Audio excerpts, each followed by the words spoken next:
In this lesson, we'll discuss the custom camera, which is a camera you can place anywhere in your map if you would like a view different from your game camera. Some common uses for this are to get wider views of big jumps or to get a better look at memorable moments. There are a lot of options in the custom camera, so let's jump right in. First, we will place a custom camera.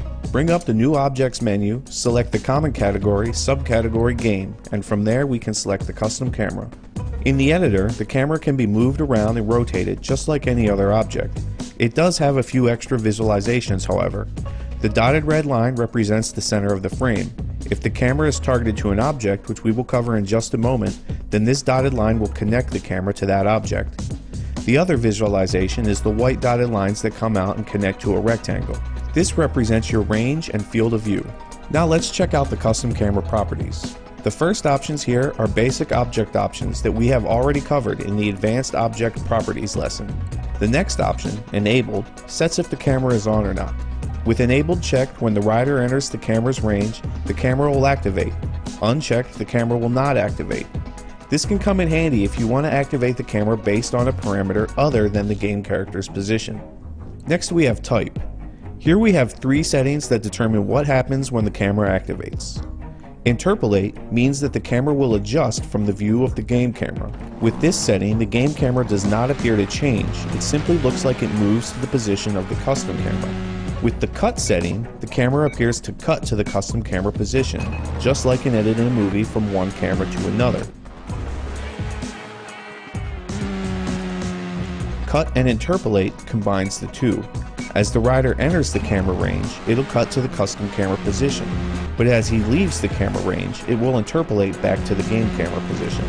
I've mentioned it a couple times already, so now let's discuss range. The basic way the camera works is that once the player enters the camera's range, that camera will activate. When the player is outside of that range, the camera is not active.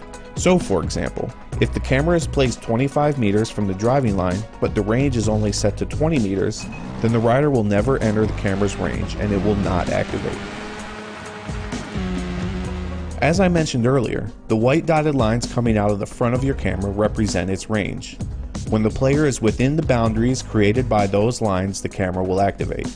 In advanced camera settings, we have a few different options than we did with the game camera. Interpolation amount determines how much the game camera changes into your custom camera if you have it set on the interpolation type.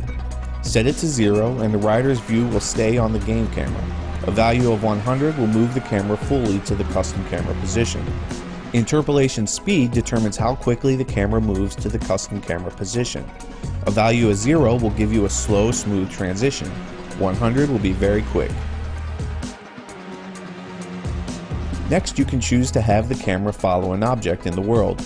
This can be the bike, the rider, or any other object you wish. Set the target to none and the camera is static. It will not move or rotate.